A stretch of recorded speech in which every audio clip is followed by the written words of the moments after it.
Hello guys, welcome back to my YouTube channel. അപ്പോൾ ഇന്ന് നമുക്കൊരു എളുപ്പത്തിലൊരു മൈദ ദോശ ഉണ്ടാക്കാം. അപ്പോൾ മൈദ വെച്ചിട്ടുണ്ട്. ഇനിയിപ്പോൾ ഇത് നമുക്ക് കുറച്ച് അരിച്ചിട്ട് മിക്സിയിലെ ജാറിലിട്ട് കുറച്ച് അരിക്കണം. ഞാൻ ഇപ്പോൾ അരിപ്പ് എടുത്ത് വെച്ചിട്ടുണ്ട്. അരിച്ചതിന് ശേഷം കാണിച്ചു തരാം. മാവിനെ ഈ പേപ്പറിൽ ഇങ്ങനെ അരിക്കുന്നു. ചെറിയ പൊടി പോലെ ഇരിക്കുന്നു. അപ്പോൾ ഞാൻ അരിക്കാമെന്ന് വിചാരിച്ചു. ഈ മാവിന് ജാറിലൊരു തട്ടാം ഗൈസ്. ഒരു മാവിൽ തട്ടി ഗൈസ്. ഇനി ഇത് ശകലം ഉപ്പിടാം ഗൈസ്. ഉപ്പ് ഒരു ഇത്തിരി പഞ്ചസാരയും കൂടെ ഇടാം. ഒരു ശകലം രണ്ട് മഞ്ഞൾപ്പൊടി ഇടാം. അത് കളറിന് വേണ്ടിയാണ് ഗൈസ്. ശകലം വെള്ളം ഒഴിക്കാം. ഇങ്ങനെ അടിച്ചതിന് ശേഷം കാണിച്ചു തരാം ഗൈസ്. ഇങ്ങനെ അരഞ്ഞ് ഗൈസ്. അപ്പോൾ നമുക്ക് കുറച്ച് സോഡാപ്പൊടി ഇട്ട് കൊടുക്കാം. ശകലം വെളിച്ചെണ്ണയും കൂടെ ഒഴിച്ചു കൊടുക്കാം. അടിക്കാം ഗൈസ്. അടിച്ചതിന് ശേഷം കാണിച്ചു തരാം.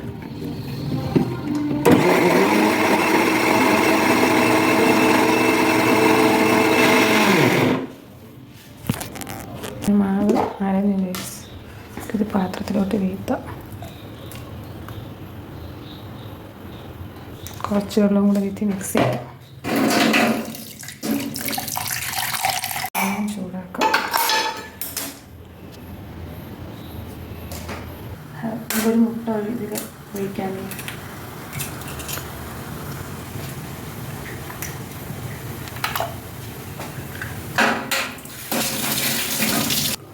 മുട്ട ഒഴിച്ചും കൂടി നന്നായിട്ട് മുട്ട മിക്സിയിൽ അടിക്കേണ്ട. ഇതിൽ ഒഴിച്ച് ഇങ്ങനെ കലക്കിയാൽ മതി. പാനിൽ നമ്മൾ കുറച്ച് എണ്ണ ഇങ്ങനെ ഒഴിച്ചു കൊടുക്കാം.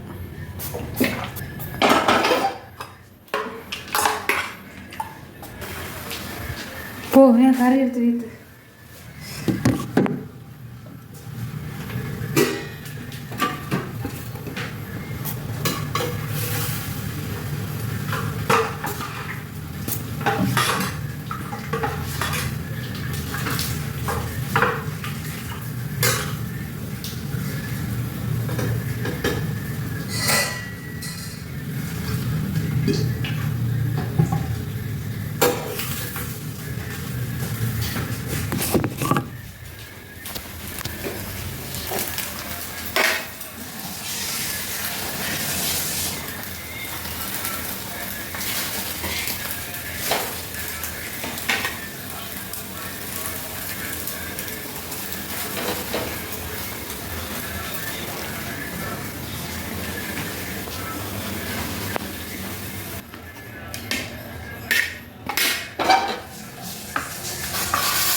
പറഞ്ഞാണിത് വേണ്ട, മഞ്ഞ മുട്ട അടിച്ചു വെച്ചേക്കുന്നു. എല്ലാം ചുട്ടതിന് ശേഷം കാണിച്ചു തരാം ഗൈസ്. നല്ല യെല്ലോ കളറായിട്ടുണ്ട് ഗൈസ്. ക്യാമറയിൽ എങ്ങനെ കാണുമെന്ന് അറിയില്ല. നല്ല നെയ്യൊക്കെ ഇച്ചിരി വെക്കും ഗൈസ്. അത് കാണിക്കാൻ പറ്റിയില്ല. എല്ലാം ചുട്ടതിന് ശേഷം കാണിച്ചു തരാം. അപ്പോൾ ഇത്രയും ചുട്ടു ഗൈസ്. ഇത്രയും ചുട്ടു.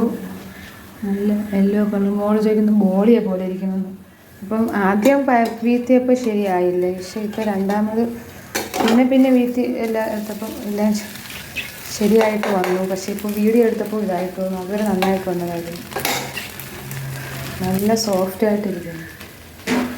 രാവിലത്തെ കുറച്ച് കടലക്കറി ഇരുന്നത്. കറിയൊന്നും ഇല്ലാതെ വെറുതെ വരുന്നത്. ചെറിയ മധുരം ഇതൊക്കെ ഉണ്ട്. പിന്നെ രാവിലത്തെ കുറച്ച് കറി ഇരുന്നു. അപ്പോൾ മോൾക്ക് കറി വേണമെന്ന് പറഞ്ഞു.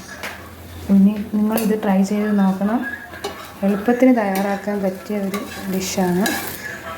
അപ്പോൾ നിങ്ങൾ ട്രൈ ചെയ്ത് നോക്കണം. ഫീഡ്ബാക്ക് അറിയിക്കണം. ഇനി ലൈക്ക് ചെയ്യണം, ഷെയർ ചെയ്യണം, സബ്സ്ക്രൈബ് ചെയ്യണം. അടുത്ത വീഡിയോയായിട്ട് ഉടനെ വരുന്നതാണ്. Bye bye.